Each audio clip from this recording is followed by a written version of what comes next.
Olá, olá, minha gente! Aqui é o professor Henrique Marinho e hoje eu trouxe mais algumas questõezinhas para a gente responder. Hoje eu trouxe colonização portuguesa no Brasil, primeira questão para a gente, tá certo? Então vamos fazer a leitura. Durante o período colonial, a produção de açúcar foi a principal atividade econômica do Brasil. Essa economia era voltada. Então, antes de começar a responder, gostaria muito que vocês marcassem, ó. Ele está falando de qual período? Período colonial. Ele está falando de quê? De produção açucareira, tá certo? De onde? Do Brasil, tá certo? Se a gente destacar aqui, a gente já vai se situando aonde, o que e quando, né? Que são importantíssimos para a gente se situar na nossa linha do tempo da nossa história. E aí vamos lá, primeira alternativa. Ao abastecimento interno da colônia, quer dizer que a produção do açúcar era toda voltada para o abastecimento interno? De jeito nenhum. Então a gente já mata aqui essa alternativa com essa palavrinha interno, tá certo? E aí a gente vem aqui para a segunda. A exportação para o mercado europeu, com certeza, né? Que a alternativa correta a gente marcaria B. Por quê? Professor, se eu li lá na primeira questão que a interna não era o foco, né? Não era a atividade principal, então se não era interna, era então a externa, né? A exportação para o mercado europeu. Então o grande interesse de Portugal era vender os produtos para a Europa, né? Lucrar, né, com esses produtos, explorando, tirando aqui da colônia. E, pessoal, vamos ver por que aqui as outras alternativas estão erradas. Letra C.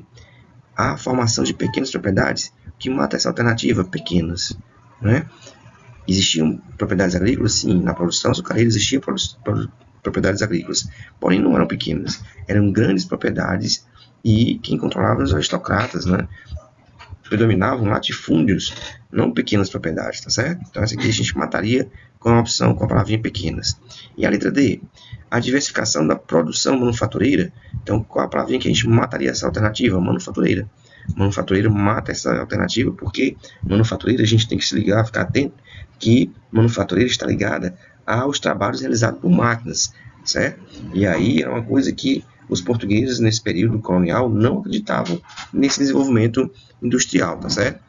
Nesse período, eles não tinham ainda ficado atento a isso. E a alternativa a gente vai descartar, porque ela também tem uma palavrinha que a gente desconsidera completamente, que é independência econômica da colônia. A produção açucareira, nesse período, tinha o interesse de explorar a colônia. Então, hipótese alguma, a produção açucareira era voltada para a independência dela, né? Se a colônia ficasse independente com a produção do açúcar, né, eles praticamente iriam perder ali todo o poder de exploração, né? Então, quanto mais eles explorassem o açúcar, mais dependente eles gostariam que a colônia ficasse, porque aí quanto mais dependente, mais controle, né? Mais lucro para eles, mais riquezas, ok? Vamos para a próxima.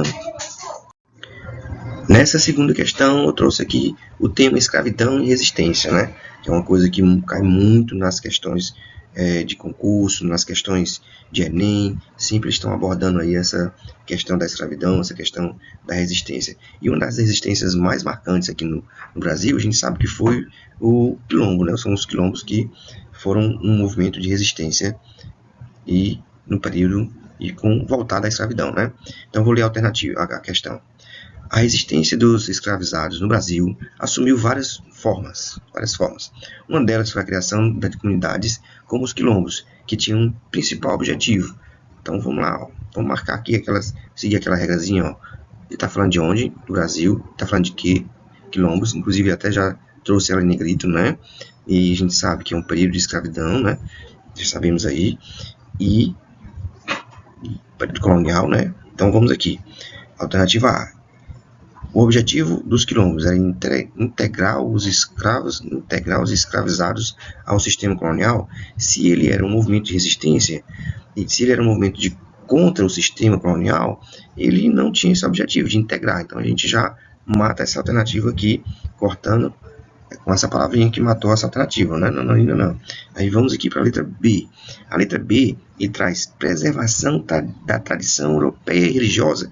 Os africanos que vieram para o Brasil já não suportavam mais a cultura europeia, né? Eles queriam viver sua própria cultura, eles queriam viver suas próprias crenças, eles queriam viver sua própria vida com liberdade. Então jamais eles iriam ter esse objetivo de preservar as tradições europeias religiosas, né? Então matou aqui completamente essa alternativa.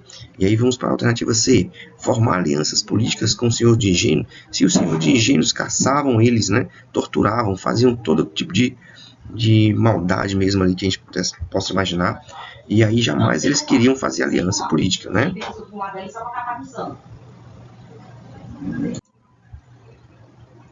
E aí vamos para a alternativa D, criar espaço de liberdade e preservação cultural. Exatamente, a alternativa correta, alternativa D. Os quilombos tinham exatamente esse objetivo, ó, o objetivo principal dos quilombos, né? Lembra que eu falei lá em cima que eles lutavam contra a imposição das culturas europeias e religiosas, que eles queriam um espaço de liberdade onde eles pudessem cultivar sua própria cultura, né? Então eles tiveram lá esse movimento de resistência e criaram esse espaço onde eles pudessem fazer isso, certo? E aí vamos por que a letra E também está errada, professor? Porque o objetivo dos quilombos era defender o trabalho escravo? Não. O trabalho escravo não era defendido pelos quilombos. Os quilombos eram resistência de liberdade, né? Não de escravidão, tá certo? E aí hoje eu vou ficando por aqui com essas duas questões e aguardem novas questões, novos comentários. Em breve lançaremos aí mais questões comentadas.